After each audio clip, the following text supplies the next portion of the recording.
18 h à Kinshasa, 19 h dans l'est de la République démocratique du Congo, heure à laquelle nous vous convient à suivre cette tranche Kinshasa direct. Ils ont prôné le social, le peuple d'abord. Mais aujourd'hui, avec cette affaire âme, est-ce qu'ils sont en train d'aller à contre-courant? Les députés nationaux, Ngoï Kassanji, il est aussi membre de l'Union sacrée pour la nation. Il viendra sous ce plateau avec lui. On va parler de l'affaire RAM entre le peuple d'abord et l'argent avant tout. Voilà, autre chose. Comment relancer l'industrie militaire et agroalimentaire? C'est avec Désiré Chimbenko. Il est attaché de presse adjoint au ministère de la Défense. Avec lui, on verra comment on pourra relancer l'industrie militaire en République démocratique du Congo, surtout avec la vice-ministre des Défenseurs. Voilà ce qui fera certainement la charpente de notre Kinshasa direct. Mais bien avant cela, de l'autre côté, nous avons Bédrine Kenge pour les grandes lignes. Bienvenue à vous, Bédrine. Merci. Les grandes lignes de l'actualité, c'est tout de suite.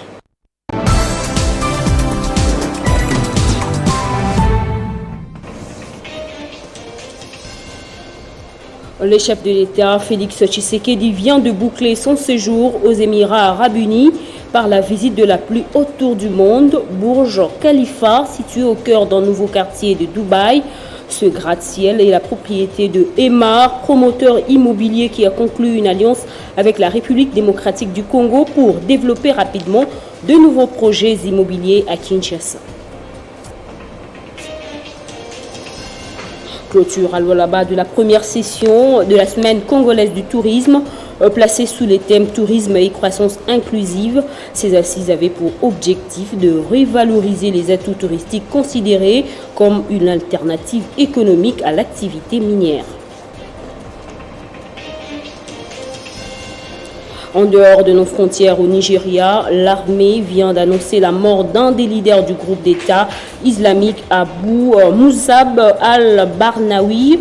Je peux affirmer avec certitude que al-Barnawi est mort, a assuré à des journalistes le chef de l'état-major de défense, le général Luki Irabor, sans préciser les circonstances du décès du leader du groupe djihadiste nigérien ISWAP affilié au groupe État islamique. Revenons au pays pour parler de l'élection au comité olympique congolais. Amos Mbayo Kitenge a été réélu ce jeudi comme président du COC pour un mandat de 4 ans.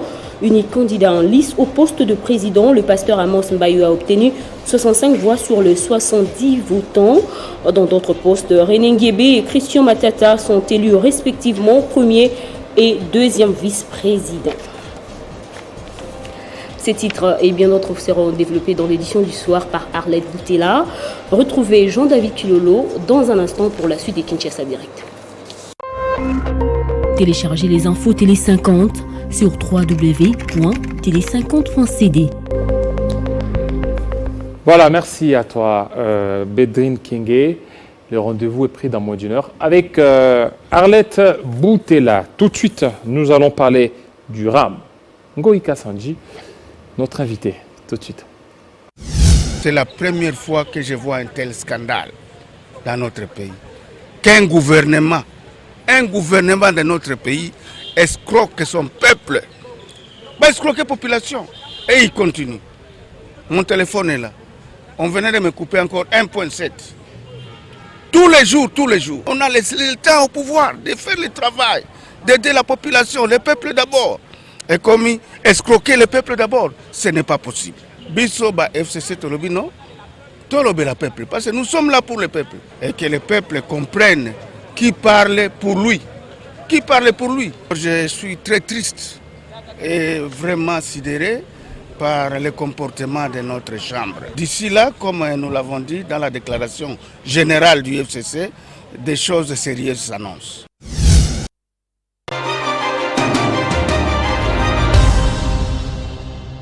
Voilà, à l'issue de la dernière plénière à l'Assemblée nationale, le ministre Kibassa Maliba reste en fonction, tel en ont décidé les députés nationaux, et aussi cette affaire RAM.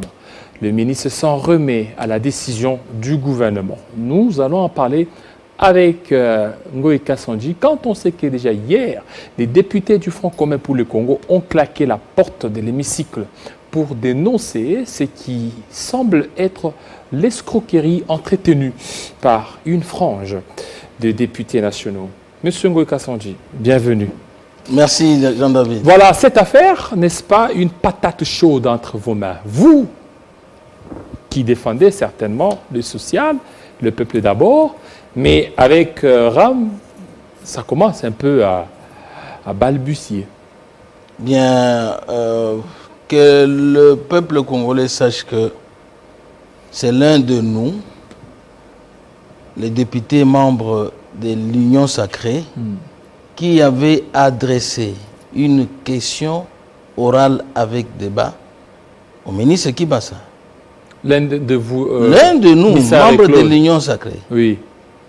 Donc, cela veut dire que nous tous, nous avions vu que cette affaire, c'était une corvée infligée à la population. Et vous avez vu comment on s'est exprimé. Mais pourquoi vous n'avez pas dénoncé? Pourquoi vous ne voulez pas que Kibasa puisse tomber? Ou bien qu'on supprime carrément cette affaire de Ram? Bien, l'auteur de la question orale, il faudrait que l'opinion sache que les procédures parlementaires sont les suivantes. L'auteur de la question orale avec débat, adressé, le ministre est invité, il vient. L'auteur lui pose ses questions, il pose les questions. Les ministres exposent par rapport aux questions posées, il expose, et les députés réagissent. Ils interviennent, c'est les débats.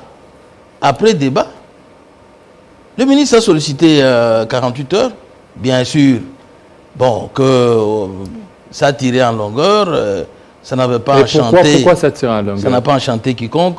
Pourquoi ça tire en longueur? Il y a des dessous des cartes. On vous a reçu au niveau des notaires de la place. Qu'est-ce qui s'est passé là, dans cet hôtel? Bien, on vous a donné les injonctions de sauver Kibasa. Comme toute famille politique, toute famille politique doit se retrouver, doit se concerter assez régulièrement. Qu'est-ce qui s'était dit là?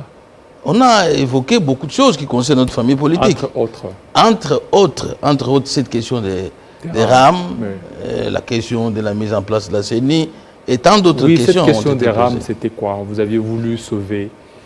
Pas sauver, normalement. Il faudrait rappeler. Il fallait rappeler aux députés de l'Union sacrée la procédure réglementaire liée à la question orale avec débat. Et aussi, parce que les gens semblaient aller dans tous les sens. Et voilà. Donc, la question orale. Après débat, les ministres ont sollicité 48 heures. Pourquoi ça traînait? Toutes ces questions, on en débattait au sein de la famille politique. Et après, vous aviez reçu une enveloppe consistante là? Il n'y a pas question d'enveloppe. Après cette réunion, les députés sont payés, les députés sont rémunérés. Oui, mais l'argent circulait après ça. Il n'y a pas ça. Nous, quand il y a une famille politique, vous avez eu mais vous savez vous-même, 10 000 $, 5 000 $. Vous apprenez, Monsieur Jean-David, vous apprenez que vous savez comment fonctionne. Même aux États-Unis, même dans les grandes démocraties, il y a toujours, pour un événement comme celui-là, la famille politique doit se retrouver, se concerter, lever les options utiles en faveur de la population. Parce que, comme je l'ai dit, l'auteur de la question, il est de l'Union sacrée. Oui, mais en contrepartie, vous aviez sauvé Kibasa. En politique, il n'y a rien pour rien. Qu'est-ce que vous devez gagner? Je ne vois pas par où... On ne vous a pas rassuré, dit que non, on va vous donner les enveloppes parce que on a suivi, on vous a donné 1 000 $ par député. C'est vrai ça? Est-ce que la tête d'Ngoï Kassanji, vous la voyez coûter 1 000 $? Non, peut-être pour le transport. Donc, c'est au-delà, 10 000. Vous la voyez coûter 1 000 $. 10 000 ou 5 000 pour faire une sorte de compromission vis-à-vis des intérêts de la population. 5 000? Non. Mais la conclusion de la question orale avec débat de l'auteur, le député qui a adressé la question orale, dit tout. Là, il y a même les sanctions éventuelles à adresser. Parce que déjà, Claude Missaré était déterminé à transformer sa question orale avec débat en motion de défiance. Mais ce qui a changé, c'est la réunion que vous avez tenue. Il n'était malheureusement pas dans cette réunion. Il n'était pas là. Il n'était pas là. Mais pas vu. il aurait reçu des pressions de part et d'autre pour que cette question ne soit pas transformée en motion de défiance. Je ne vois pas par où, mais parce que sa conclusion, la mise en place d'une commission d'enquête, Oui. la commission d'enquête parlementaire, ce n'est pas quelque chose de simple. Hein. Et cette commission, il a demandé que la commission travaille sans complaisance, qu'il y ait des poursuites. D'où lui a conclu sa question en demandant la suppression de RAM, en demandant à ce qu'on puisse faire la traçabilité des fonds perçus illégalement et qu'on rétablisse les responsabilités, les remboursements et qu'on rétablisse les responsabilités, donc les sanctions éventuelles. Ce n'est pas quelque chose de simple. Quand au cours de la réunion tenue là au niveau de l'hôtel ici à Kinshasa, le président Haït de l'UDPS parlait, il disait, il vous aurait dit que ça ne dépend pas du ministre, ça dépend de l'ARPTC, d'où de la présidence. L'ARPTC, bien sûr, depuis, et dépendait de la présidence, oui, ça dépend de la République. Mais, vous avez vu, on a vu tous les ordonnances, la publication des ordonnances qui jadis n'étaient pas encore appliquées, publiées dans les journaux officiels. Désormais, elle dépendra du ministère des postes et télécommunications. Oui, mais cette affaire, c'est pas... pourquoi vous ne relevez pas la responsabilité de la présidence là? Parce que pour le ministre, il dit que ça ne dépend pas de lui, ça le dépasse, c'est un dossier qui dépasse le ministre qui bat ça et que de lui-même, il ne peut pas s'en sortir. Oh, Jean-David, c'est vous qui dites ça, hein? Mais il était devant nous, il s'est exprimé, il n'a jamais dit que ça ne dépendait pas de lui. Oui. Il s'est engagé comme membre du gouvernement que cela revenait de ses responsabilités. De faire quoi? Du début à la fin, il a dit que cette rémunération a aidé à la gratuité de l'enseignement, a aidé à installer l'Internet. Est-ce que toutes les raisons évoquées, etc. vous êtes député national, ce sont des réseaux qui tiennent debout? Bon, personnellement, j'avais trouvé que ça ne tenait pas debout. Ouais. C'est pour cela que, comme je n'étais pas l'auteur de la question orale, avec débat, mais aujourd'hui, vous accompagnez l'Union sacrée dans cette histoire des rames. Mais d'abord, il faudrait que nous tirons les choses au clair. Je vais dire que la conclusion de notre collègue, l'auteur de la question, est qu'il y ait la mise en place d'une commission d'enquête pour les fonds perçus illégalement. Il a demandé... Donc, il y a des fonds qui ont été perçus illégalement. Il a conclu comme ça, pour les fonds perçus illégalement, et cette commission rétablit les responsabilités. Qui a touché à ces fonds? Les remboursements des fonds. Mais vous ne voyez pas que c'est dilatoire, cette histoire. Le fait d'établir une commission, ça prend du temps. Et lorsque ça prend du temps, on continue à couper les unités des pauvres populations. Mais écoutez... Mais pourquoi ne pas prendre une décision à l'immédiat, suspendre? Qui devait prendre la décision? D'une manière momentanée, cette histoire. Qui prend la décision? Mais il fallait votre implication, vous députés. C'est l'auteur de la question. Mais vous députés, mais pourquoi vous ne l'avez pas aidé à aller jusqu'au bout? Parce qu'il s'est limité, on a senti qu'il s'est limité. Il est député national, il a le mandat de sa population, la population congolaise. Donc, il est un responsable, il est majeur. Il prend en âme et conscience ses responsabilités. Il engage ses responsabilités. Voilà. Pourquoi refuser? Parce que vous prenez les sociales. Pourquoi vous avez refusé la motion des défiances initiée par le Front commun pour le Congo? Écoutez, nous étions dans une procédure de la conclusion de la question orale avec débat. Il ne faudra pas permettre à une famille politique opposante de profiter d'une action parlementaire, des membres de l'Union sacrée pour se faire un peu de la santé politique. Non, on ne pouvait pas donner cette occasion-là. Parce que la conclusion de notre collègue revient dans le même sens. Ce sont les sanctions qui seront infligées. Et là, ça faisait partie de ce qui a été dit à la réunion là, au niveau de Fleuve Congo pour dire qu'il ne faut pas que l'opposition puisse certainement remporter. Mais écoutez, ils ont mal procédé. Le FCC a mal procédé parce que pendant qu'on traitait de la question orale avec débat, qu'on ne l'avait pas encore vidé, et introduisent une motion qui malheureusement tombe avec une motion incidentielle, une motion d'ordre.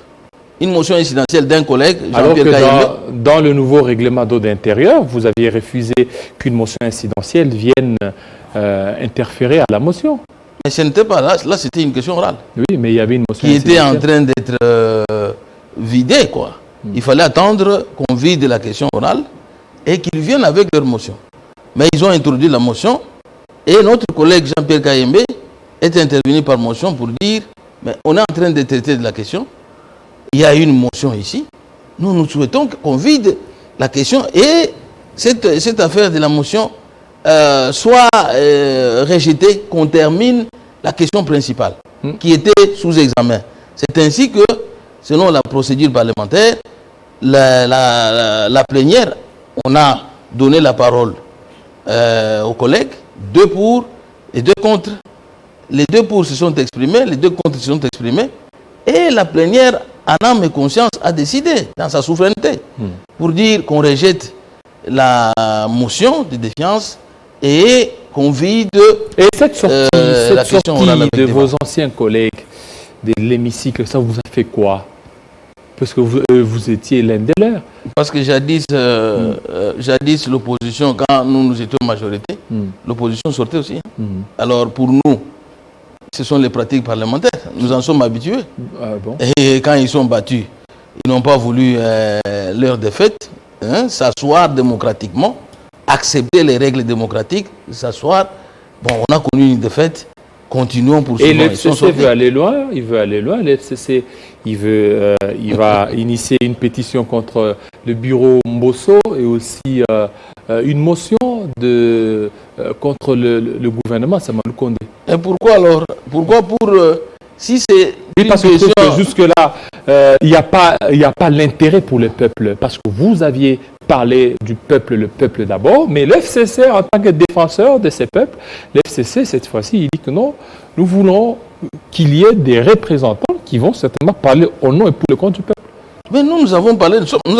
C'est qui a initié? D'abord, Non, c'est l'union sacrée. Maintenant, la suite de votre initiative, la suite, le peuple s'attendait à ce qu'il y ait, à ce que les lignes puissent bouger. Entre autres, il fallait peut-être que le ministre puisse tomber. S'il ne tombe pas, qu'on supprime au moins même cette histoire des rames. Mais ça n'a pas été fait.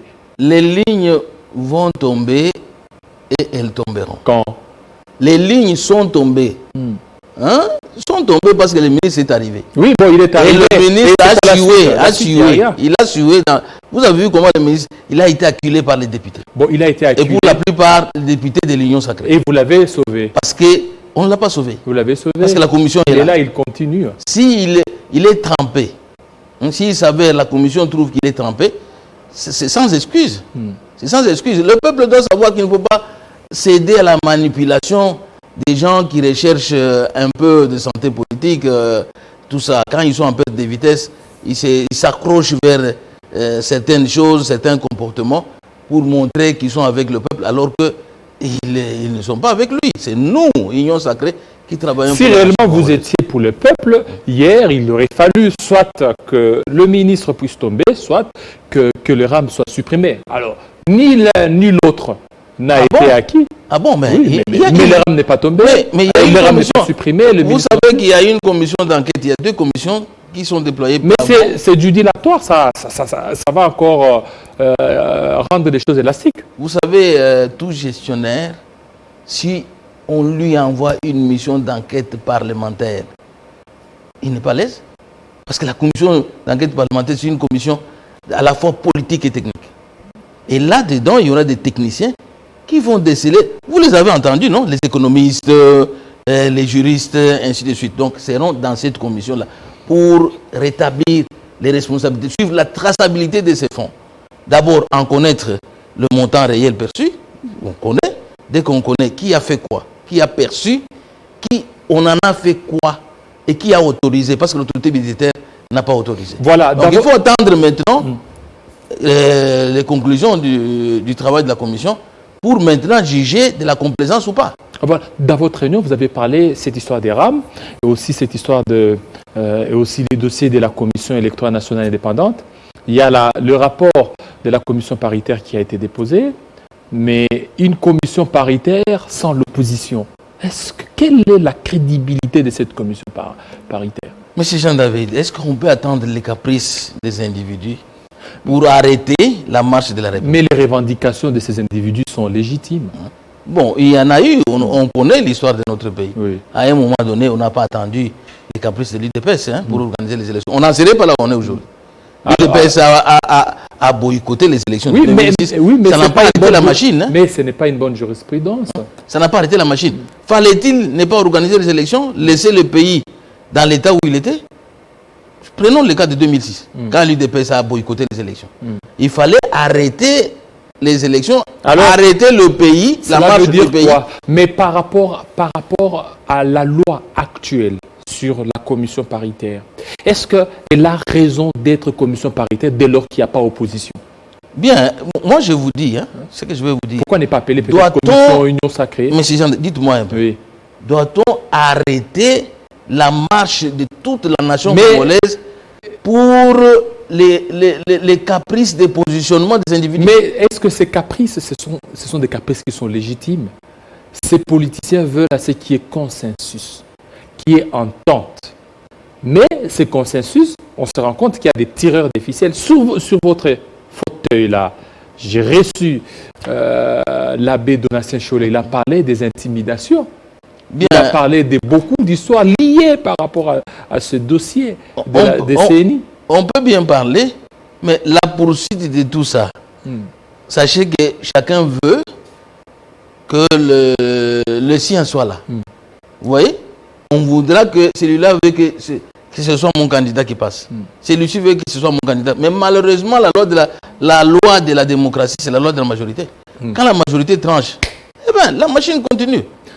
Et parce que, vous voyez, même si vous voulez gagner, il faut gagner à la régulière.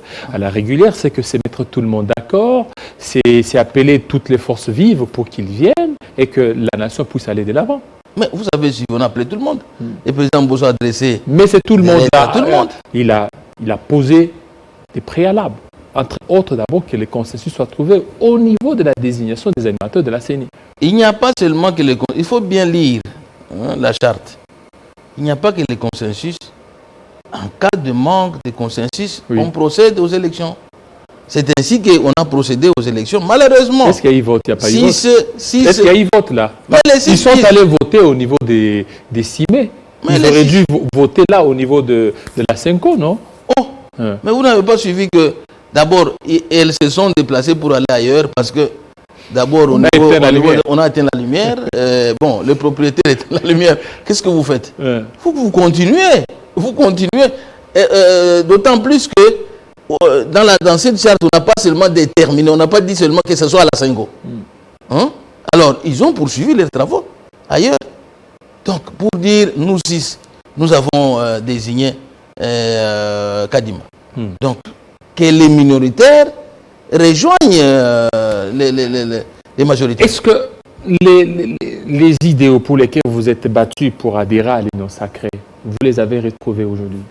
Bien, c'est vrai qu'une famille politique qui commence, qui naît, et il y a toujours un enfant qui naît, peut tâtonner, et puis on les tient à la main, et à la fin on les lâche.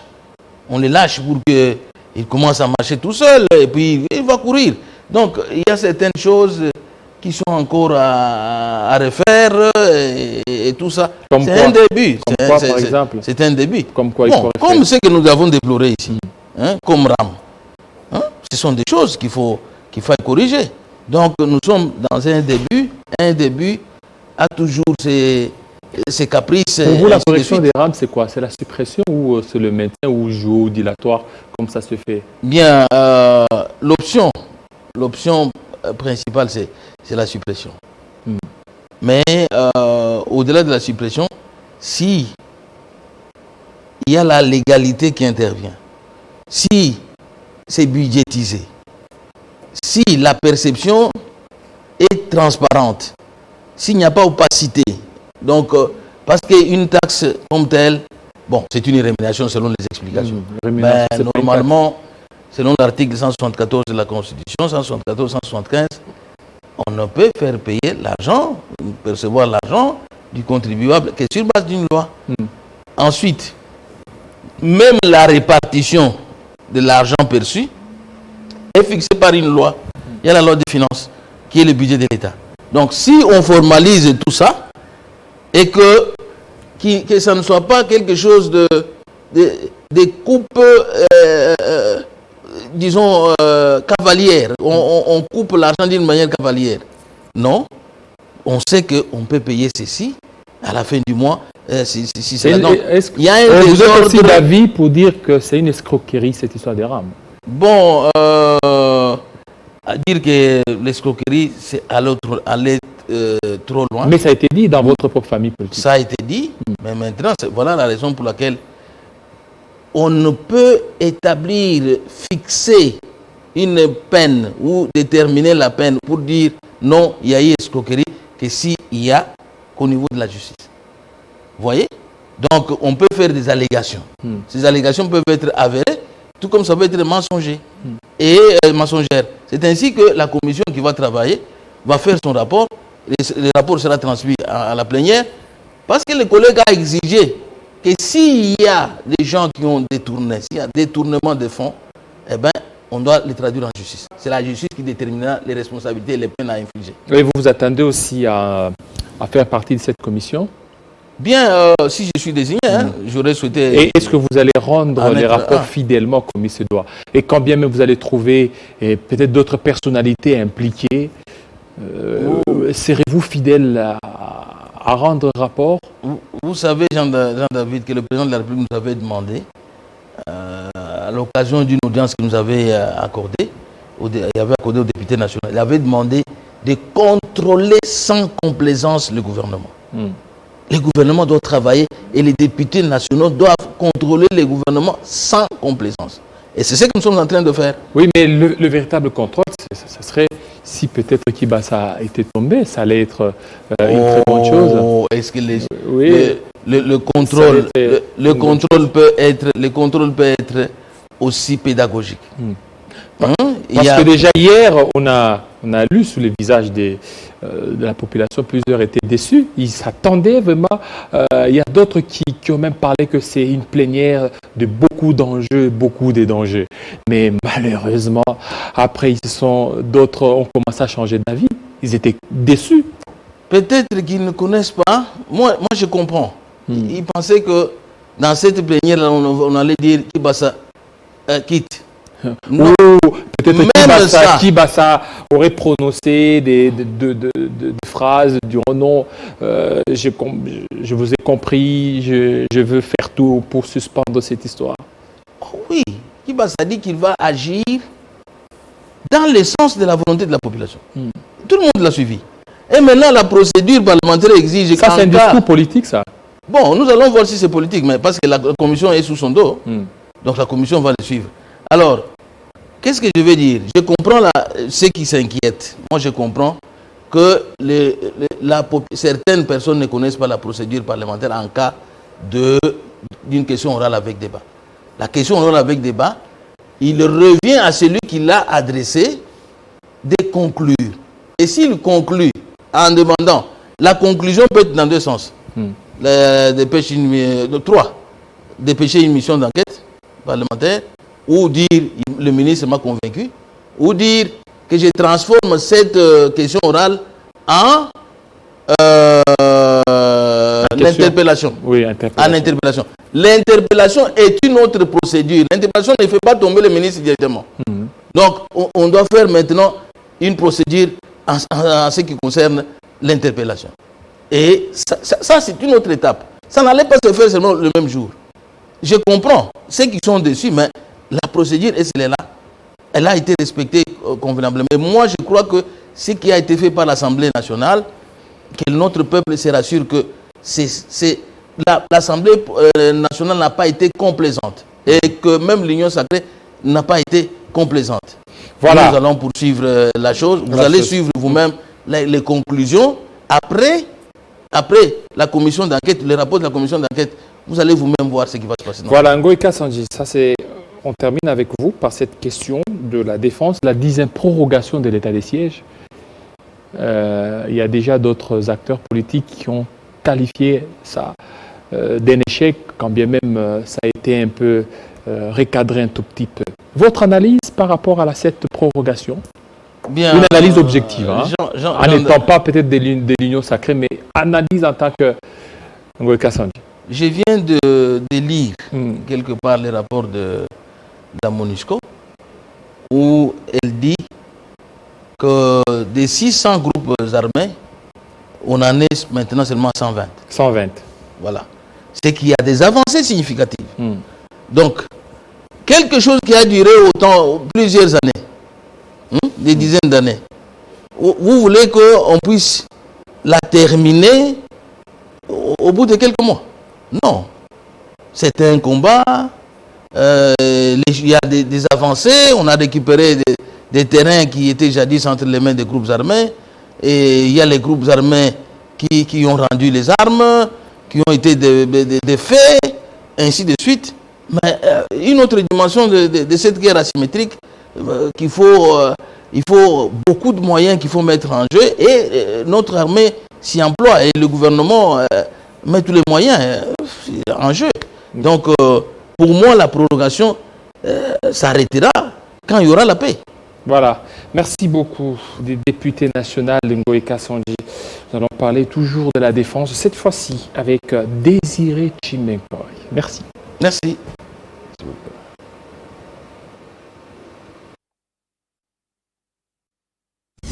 C'est la première fois que je